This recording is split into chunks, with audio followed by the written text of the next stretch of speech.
أعوذ بالله من الشيطان الرجيم بسم الله الرحمن الرحيم رب اشرح لي صدري ويسر لي أمري واحلل عقدة من لساني يفقهوا قولي واجعل لي وزيرا من أهلي رب زدني علما رب زدني علما رب زدني علما آمین بسم اللہ الرحمن الرحیم سورہ بنی اسرائیل آیت نمبر 82 سے آج ہم پڑھیں گے۔ وَنُنَزِّلُ ہم نازل کرتے ہیں من القرآن قرآن میں سے ما ہوا شفاء وہ جو شفا ہے ورحمت و رحمت ہے للمؤمنین مومنین کے لیے۔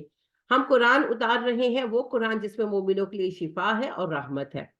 تو شفا دلوں کے لیے بھی ہے اور جسموں کے لیے بھی ہے۔ اللہ نے اونلی شفا کہا، لہٰذا اکثریت ہی کہتے ہیں اس سے مراد دلوں کے امراض کی شفا ہے۔ بے شک دلوں کے امراض کی شفا قرآن ہے۔ نبی کریم صلی اللہ علیہ وسلم نے فرمایا دلوں کو زنگ لگ جاتا ہے اسی طرح جس طرح لوہے کو زنگ لگ جاتا ہے۔ صحابہ نے کہا اس کا علاج کیا ہے؟ نبی کریم صلی اللہ علیہ وسلم آپ نے فرمایا قرآن کو کثرت سے پڑھنا۔ تو دل کے مرضوں کی شفا بھی قرآن ہے۔ قرآن کا زیادہ پڑھنا جو ہے وہ ہمیں اللہ کے قریب کرتا ہے، لیکن اس میں جسم کی شفا بھی۔ لہٰذا نبی اکرم صلی اللہ علیہ وسلم نے فرمایا اپنے مریضوں پر قرآن پڑھا دو۔ سورہ فاتحہ کو آپ صلی اللہ علیہ وسلم نے رقیہ کراتی ہے۔ تو کوئی بھی بیماری ہو تو دم کرنا، فلک اور ناس، جادو، نظر، حسد وغیرہ سے بچنے کا حل ہے۔ اور قرآن کا ہر حصہ شفا ہے، کسی بھی حصے کو آپ شفا کے لیے پڑھ سکتے ہیں۔ البتہ فاتحہ اور فلک اور ناس کی زیادہ خصوصیت ہے کیونکہ نبی صلی اللہ علیہ وسلم نے نام لے کر ان کو بتایا ہے ہمیں۔ باقی کوئی بھی حصہ جیسے آپ قرآن پڑھ رہے ہیں، قرآن پڑھ روٹین میں آپ پڑھتے ہیں، سب کی ایک روٹین ہوتی ہے، تو اس میں آپ قرآن کی تلاوت کر رہے ہیں، فارغ ہوئے اس کو خود پہ دم کر لیا، بالکل صحیح، کوئی حرج نہیں۔ ایسا کرنا چاہیے۔ دم کو اپنی روٹین لائف میں بھی شامل کرنا چاہیے، اس سے صحت بہت بہتر ہوتی ہے، بہت صحیح رہتی ہے۔ البتہ یہ جو باتیں مختلف کی جاتی ہیں کہ جی فلاں سورت پڑھنے سے فلاں معاملے میں شفا ہوگی، کہ جیسے سورہ رحمان کا کہتے ہیں کہ کینسر کی شفا ہے، ویسے تو قرآن کا ہر حصہ شفا ہے، لیکن یہ جو 100% والی بات ہے نا، یہ آپ نہیں کہہ سکتے کسی چیز کے بارے میں جب تک قرآن یا حدیث کی دلیل موجود نہ ہو۔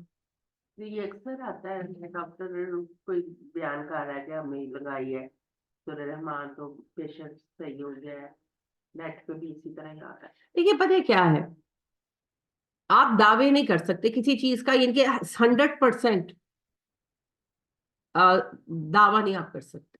قرآن میں شفا ہے، اس میں کوئی حرج نہیں، قرآن کے ہر حرف میں شفا ہے، بالکل قرآن ہر بیماری میں شفا ہے جی، لیکن کیا قرآن کی کوئی خاص صورت پڑھنے سے کسی خاص مرض میں شفا ہوگی؟ پتہ نہیں، یہ اللہ عالم، ٹھیک ہے نا۔ ایسا تو نبی صلی اللہ علیہ وسلم نے بھی نہیں کہا کہ فلانی بیماری میں فلانی صورت پڑھ لو، فلانی بیماری میں، جیسے کہیں گے نا بچہ جس کا نہیں ہوتا وہ سورہ مریم پڑھے، کہاں ہے سورہ مریم میں کیا ہے، یعنی کہ اس بارے میں ویسے شفا کے لیے آپ کوئی حصہ اس کا پڑھ سکتے ہیں، مگر ایک خاص جو کہا جاتا ہے کہ جی سورہ مریم پڑھنے سے اولاد ہو جائے گی، بیٹا ہو جائے گا، یہ کہاں پر کسی حدیث میں آیا ہے؟ کچھ بھی نہیں۔ اسی طرح جی پریگننسی میں ڈیلیوری کا ٹائم جو ہے سورہ مریم پڑھیں، خیر ایک تو اس وقت حواس قائم نہیں ہوتے لوگوں کے، اور دوسری بات یہ ہے کہ نبی صلی اللہ علیہ وسلم نے تو ایسا کچھ بھی نہیں ہمیں سکھایا، کوئی ایسی بات نہیں کہی۔ تو ویسے قرآن اوور آل شفا ہے، یس بالکل شفا ہے۔ قرآن کے کسی بھی حصے کو کسی بھی مریض پر آپ پڑھ سکتے ہیں، بالکل پڑھ سکتے ہیں، مریض خود بھی پڑھ سکتا ہے جی، بالکل پڑھ سکتا ہے، فائدہ ہوگا ضرور ہوگا، لیکن کیا کسی حصے کے بارے میں یہ کہنا کہ فلاں بیماری کا 100% کیور ہے، نہیں، یہ دعویٰ بہت بڑا ہے نا۔ اس دعوے جب میں یہ بات کہتی ہوں تو میں اللہ پر کلیم کرتی ہوں نا کہ اللہ لازماً یہ معاملہ کر دیں گے، تو کیسے کر دیں گے بھائی؟ میں کون ہوں، میری اوقات کیا ہے؟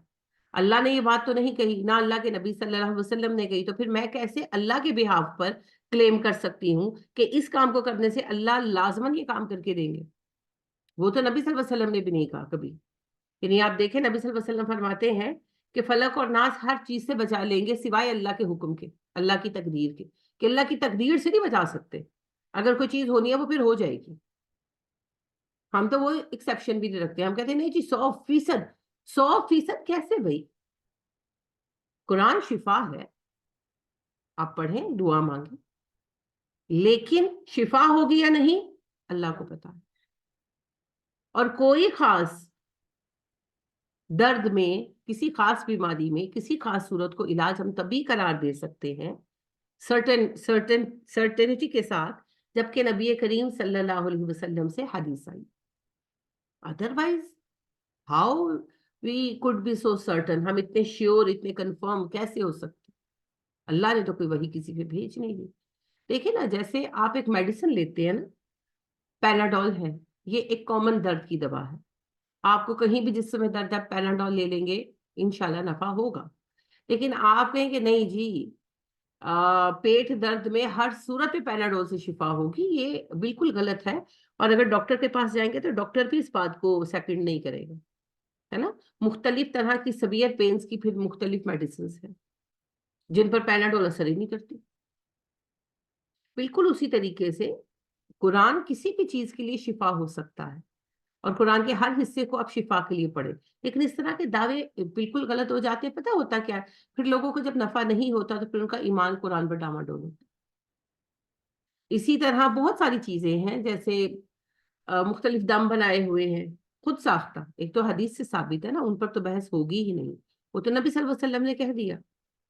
لیکن خود ساختہ دم بنائے ہوئے، خود ساختہ آیتیں بنائی ہوئی ہیں، یعنی کہ آیتوں کے خود ساختہ جو ہے وہ فضیلتیں بنائی ہوئی ہیں. فلانی بیماری میں پڑھ لو، فلانی چیز میں پڑھ لو.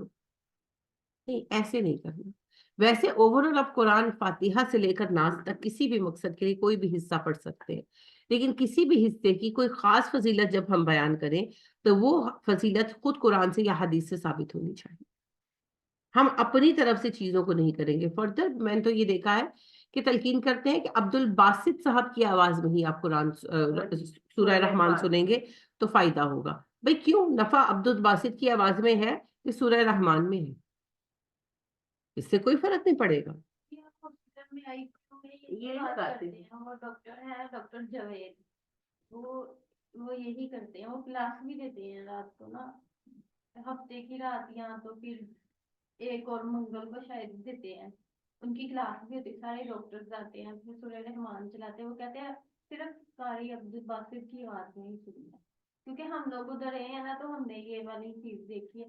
ہمارے آئی سی یو میں بھی ایسے ہی ہوتا تھا، جہاں پہ جلیل احمد ہے نا، تو ڈیلی صبح شام یہی چلاتے تھے سورہ رحمان قاری عبد الباسط کی آواز میں. دیکھیں سورہ رحمان اللہ رب کریم قرآن کے ہر لفظ میں شفا رکھے ہوئے ہیں، لہذا اس سے نفع ہوگا، یقیناً ہوگا. لیکن ایک تو یہ کہ کسی سرٹن بیماری میں وہ نفع دے گی ضروری نہیں ہے، اللہ کے حکم پر منحصر ہے. دوسری بات یہ ہے کہ کسی خاص قاری کی آواز میں سننے سے نفع ہوگا، یہ تو بالکل ہی غلط بات ہے. آخر آپ کس چیز سے شفا مانگ رہے ہیں؟ اس بندے کی آواز سے یا سورہ سے؟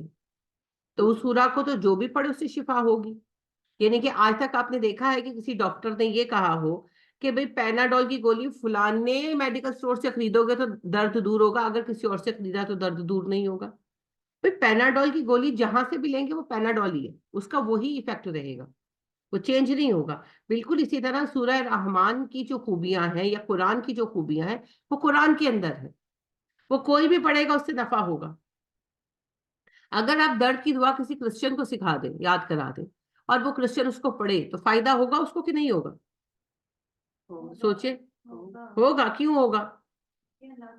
اللہ کا کلام ہے، اثر تو کلام میں ہے نا. تو ایک کرسچن پڑھ لے گا تو نفع ہوگا. تو یہ بالکل ہی ٹوٹکے بنا لیتے ہیں. یہ قرآن ٹوٹکا نہیں ہے. ہاں ویسے قرآن علاج کے لیے آپ استعمال کریں، لیکن قرآن ٹوٹکا نہیں ہے. ٹھیک ہے. اور قرآن رحمت ہے جی. اللہ پاک نے جس چیز کو اپنی رحمت قرار دیا وہ دراصل قرآن ہے، وہ ہدایت ہے. اصل نعمت ہدایت. باقی چیزیں جتنی بھی زندگی میں ملتی ہیں نا، مال، اولاد، جوانی، طاقت، اختیار، عہدہ، یہ سب آزمائشوں کے رنگ ہیں. اصل نعمت ہدایت ہے. جسے ہدایت مل گئی اسے اللہ نے انعام دیا. تو ہدایت کا راستہ کیا ہے؟ قرآن. تو اس لیے سب سے بڑا رحم اللہ کا ہم پر یہ ہے کہ اللہ نے ہمیں قرآن. وَلَا يَزِيدُ الظَّالِمِينَ إِلَّا خَسَارًا، مگر ظالموں کے لیے یہ سوائے نقصان کی کسی چیز میں اضافے کا باعث نہیں بنتی.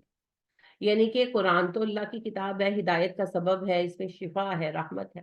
مگر جو قرآن کا انکار کرتا ہے اور قرآن کے احکامات کو جھٹلاتا ہے پھر اس کا نقصان بڑھتا جاتا ہے. جتنا وہ قرآن کی مخالفت میں بڑھتا جاتا ہے اتنا زیادہ اس کے لیے گناہ اور نقصان بڑھتا جاتا ہے.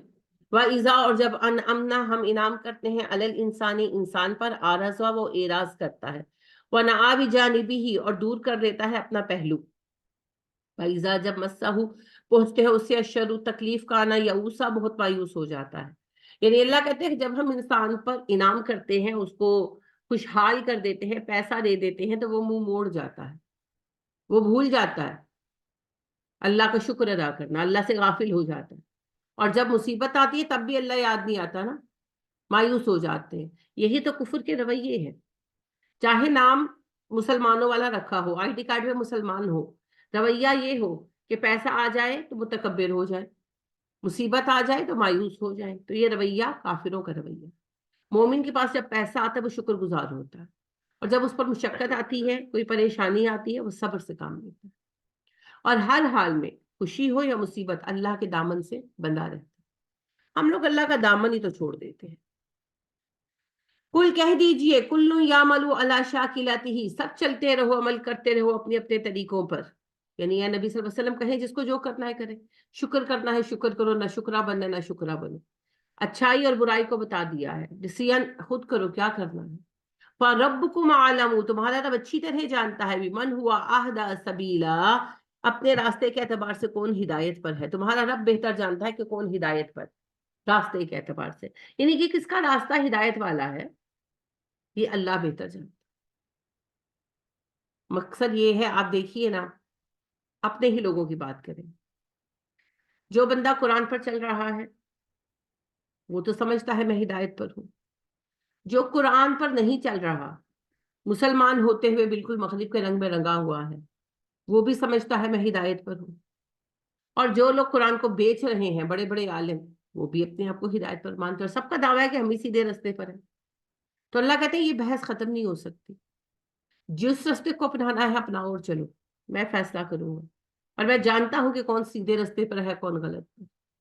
وَيَسْأَلُونَكَ عَنِ الرُّوحِ, وہ آپ سے سوال کرتے ہیں روح کے بارے میں. قُلِ الرُّوحُ مِنْ أَمْرِ رَبِّي, انہیں کہہ دیجئے کہ روح میرے رب کے حکموں میں سے ایک حکم ہے. وَمَا أُوتِيتُم مِنَ الْعِلْمِ, نہیں تم علم دیے گئے, إِلَّا قَلِيلًا, مگر تھوڑا بہت. یہ آپ سے پوچھتے ہیں روح کے بارے میں, سے کو روح میرے رب کے حکموں میں سے ایک حکم ہے, تم اس کے بارے میں زیادہ نہیں جانتے. ہم روح کے بارے میں صرف اتنا جانتے ہیں کہ ہمارے سب انسانوں کے اور جانوروں کے بھی, ایون جنوں کا بھی, دو جو ہے, اور فرشتوں کا بھی ایسے ہی ہے کہ دو جن کے قالب ہے, دو چیزوں سے بنیادی طور پر ہم بنے ہیں. انسان مٹی اور روح سے بنے ہیں, جن آگ اور روح سے بنے ہیں, فرشتے نور اور روح سے بنے ہیں. روح تو سب کے اندر ہے. تو مٹی ہمارا جسم ہے اور اس کے اندر جو قوت حیات ہے اس کا نام روح ہے. اب حقیقت میں روح کیسی ہوتی ہے ہم نہیں جانتے, اور جب یہ روح اور جسم ملتے ہیں تو ہم یہ فزیکلی انسان بنتے ہیں.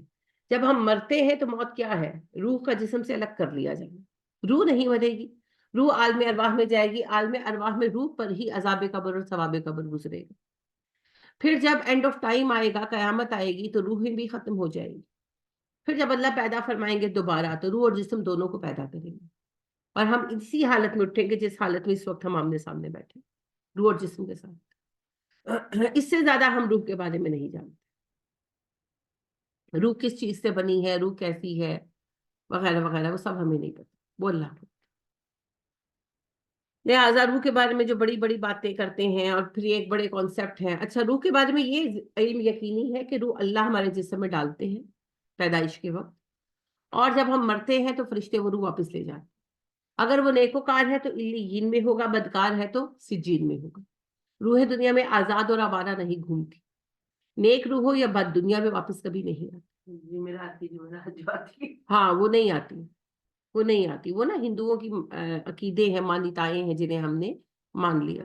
6 مہینے بعد پھر رخصت کرتے ہیں انہیں ختم ملا کے, تو یہ تو ہاں جی, اور پھر بھی وہ آتی ہیں اگر ان کا, یعنی ان کے ہاں بدھ کا دن عام طور پر مانا جاتا ہے, یہ اس کا دن, بدھ کے دن جو ہے نا روحیں آتی ہیں اور گھروں میں بیٹھتی ہیں, تو ان کو بھوگ لگائے, یعنی ان کے نام پر کھانا کھلائے. تو وہ پھر اپنا اپنا, کوئی براہمنوں کو کھلاتا ہے تو کوئی گائے کو ڈالتا ہے تو کوئی کبوں کو ڈالتا ہے, اپنا اپنا ہے. ہمارے بھی تو ایسے کرتے ہیں, جمعرات کو ہوتا ہے, ہمارا جمعرات کو ہوتا ہے, بس ڈے چینج کر لیا, کہانی وہی بنائی ہوئی ہے.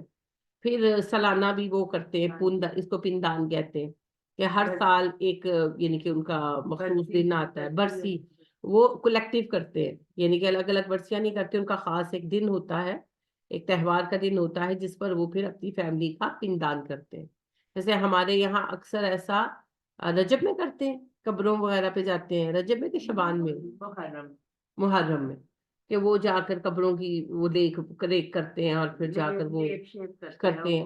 تو ہم تو پھر سالانہ اس برسیاں کرتے ہیں، لیا ہندوؤں سے ہی ہے، لیکن ہندو یہ ہے کہ وہ الگ الگ ڈیٹوں پر نہیں کرتے. وہ ایک خاص ان کا ڈیٹ ہوتی ہے ان کے سال کی، جس پر وہ سب کا اکٹھا پن دان کرتے ہیں، یعنی کہ ان کے نام پر صدقے کرتے ہیں اور اپنی تیرتھوں پر جا کر نا چڑھاوے چڑھاتے ہیں. ہم نے ان سے سارا کسٹم لے لیا.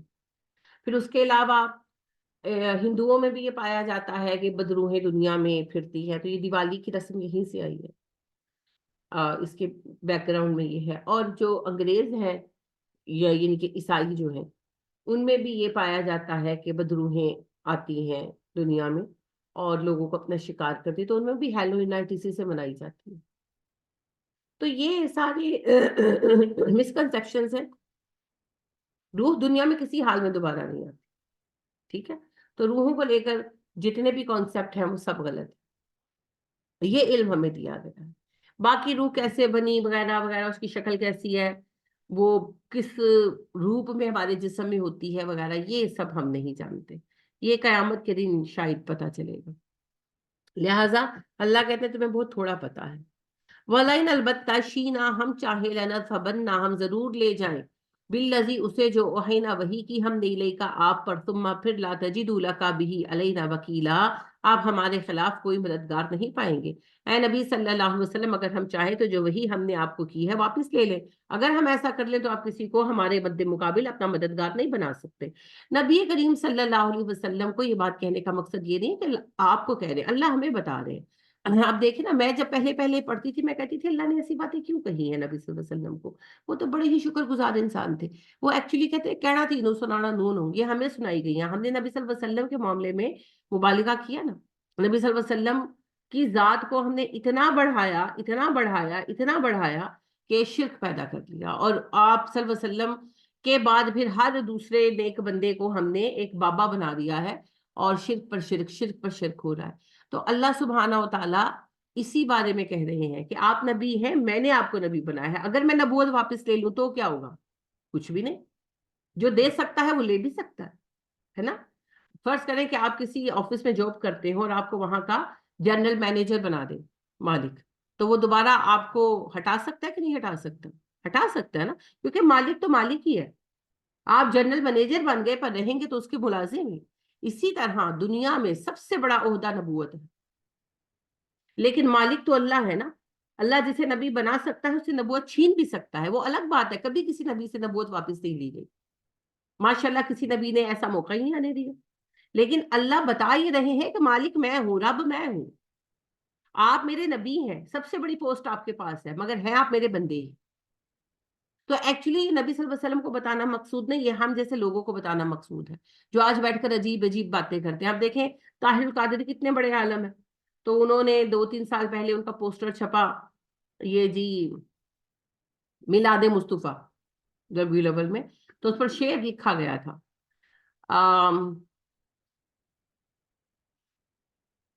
وہ جو متمکن ہے عرش پر خدا بن کر، آن اترا مدینے میں مصطفیٰ بن کر. کیا مطلب ہے؟ کہ اللہ پاک نے نبی صلی اللہ علیہ وسلم کی شکل میں مدینے میں تشریف آوری کی، کہ ان کے نبی صلی اللہ علیہ وسلم اللہ ہی ہیں. یہی مطلب ہے نا. پھر انہوں نے خود شعر پڑھا ان کی اسی سال کی اسپیچ میں، انہوں نے کہا اللہ اور رسول ایک ہے جیڑا انہوں نے دو کوے مشرک ہے. اور بھئی ہم کہاں سے مشرک ہیں؟ آپ شرک کر رہے ہیں. اللہ اور رسول ایک ہے، جو انہیں دو کہے وہ مشرک ہے. بھئی کیسے اللہ اور رسول ایک کیسے ہیں؟ نہیں، اللہ اور رسول ایک نہیں ہو سکتے. اللہ رب ہے، نبی اکرم صلی اللہ علیہ وسلم اللہ کے ایک بندے ہیں. آپ بندوں میں سب سے افضل ہیں لیکن ہیں بندے. کلمہ جو پڑھتے ہیں کہ اللہ اشہد ان محمد عبدہ و رسول، میں گواہی دیتا ہوں محمد اللہ کے بندے ہیں اور رسول ہیں. تو بندہ اور رب ایک ہو سکتے ہیں؟ بندہ اور رب ایک نہیں ہو سکتے. یہی بات جب کہتے ہیں کرسچن تو ہم کہتے ہیں مشرک ہے.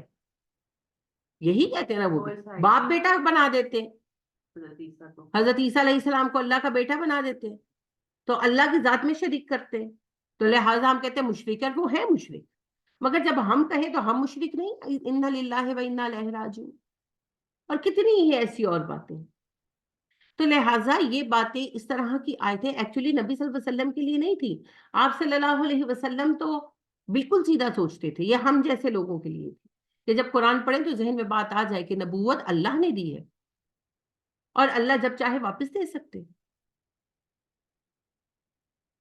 وہ تو دعویٰ کرتے تھے کہ میں نے خواب میں دیکھا ہے حضرت محمد صلی اللہ علیہ وسلم. ہاں جی ہاں جی، اور انہوں نے کہا کہ صرف اتنا ہی تھوڑی کہتے، تو کہتے تھے آپ صلی اللہ علیہ وسلم نے اپنا ہاتھ میرے ہاتھ میں دیا اور کہا کہ آج سے امت تمہارے حوالے. اور انہوں نے یہ بھی کہا کہ معاذ اللہ نبی صلی اللہ علیہ وسلم نے کہ میں نے جانا ہے، میں پاکستان آنا چاہ رہا ہوں اور پاکستان میں رہنا چاہتا ہوں کچھ عرصہ، لیکن آپ میرے آنے کا اور رہنے کا سارا بندوبست کریں. اور ذرا بتائیں کون سی جہاز میں سیٹ بک کرائی تھی نبی صلی اللہ علیہ وسلم کی، کہاں پر آپ صلی اللہ علیہ وسلم کی رہائش کا انتظام کیا، ذرا ہم بھی جا کے مل لیں. شرم نہیں آتی ان لوگوں کو. کیسے یہ دڑلے تھے، ایسی باتیں کر رہے تھے بے خوف ہو کے، اس کا کیا ہم جواب دیں گے آگے. اور سب سے اہم بات یہ ہے، بالکل آپ صحیح کہہ رہے ہو، ایک تو یہ بے خوف ہے، اور جو سننے والے ہیں وہ ان باتوں پر بھی مان کیسے لیتے ہیں؟ ہاں وہ مان جھکا کیسے لیتے ہیں. بھئی ذرا کوشچن تو کرو، کیا مطلب اللہ کے نبی صلی اللہ علیہ وسلم جو اللہ کے سب سے قریبی بندے ہیں، اور دنیا میں تو چلو امتحان تھا، اب تو آپ صلی اللہ علیہ وسلم وفات پا چکے، علیین میں جا چکے، آپ صلی اللہ علیہ وسلم کو کیا ضرورت ہے بھائی تمہاری مدد کی، اور آپ صلی اللہ علیہ وسلم تم سے ہی آ کر مدد مانگیں گے. جھوٹ بولتے ہیں اللہ اور رسول کے نام پر اور ذرا نہیں ڈرتے، اور افسوس اس بات کا ہوتا ہے کہ سننے والے ایسی باتوں پر بھی سبحان اللہ کرتے. اللہ رحمت میں ربک، مگر یہ کہ آپ پر آپ کے رب کی رحمت ہے. یعنی اللہ فرما رہے کہ یہ تو آپ کے رب کی رحمت ہے، ہم نے آپ صلی اللہ علیہ وسلم کو نبی چنا اور ہم آپ پر مہربان ہیں نبی صلی اللہ علیہ وسلم. یہ بات سمجھانے کی ہے، اور سمجھانا بھی نبی صلی اللہ علیہ وسلم کو مقصود نہیں تھا، سمجھانا ہم جیسے جاہلوں کو مقصود تھا. ان فضلہ کان علیک کبیرہ، بے شک آپ پر اللہ کا فضل بہت بڑا ہے. ماشاء اللہ. قل لئن اجتمعت الانس والجن، آپ کہیے اگر انسان اور جن سب اکٹھے ہو جائیں، اللہ ان یأتوا بمثل هذا القرآن، کہ مثال لے آئیں اس قرآن کی، لا یأتون بمثلہ، اس کی مثال نہیں لا پائیں گے. ولو کان بعضهم لبعض ظہیرا، اگرچہ ایک دوسرے کی مدد ہی کیوں نہ کرنے لگے. یعنی اللہ فرما رہے ہیں کہ اگر سارے انسان اور جن مل کر بھی چاہیں کہ قرآن جیسی کوئی مثال لے آئیں تو نہیں لا سکتے. وَلَقَدْ صَرَّفْنَا لِلنَّاسِ فِي هَذَا الْقُرْآنِ مِنْ كُلِّ مَثَلٍ، بے شک ہم بدل کر لاتے ہیں قرآن میں لوگوں کے لیے ہر طرح کی مثالیں، یعنی کہ ہم مختلف مثالیں ریپیٹ کرتے ہیں. فَأَبَىٰ أَكْثَرُ النَّاسِ إِلَّا كَفُورًا، مگر اکثر لوگوں نے انکار کیا بہت شدت کے ساتھ اور کفر کا ارتکاب کیا. یعنی کہ لوگوں کی بڑی تعداد قرآن کا انکار کرتی ہے اور ناشکری ہے. وقالو، وہ کہتے ہیں لن نؤمن لک، ہم تجھ پر ایمان نہیں لائیں گے، حتی تفجر لنا من الارض ینبوعا، جب تک کہ تم زمین سے ہمارے لیے چشمہ جاری نہ کر دو.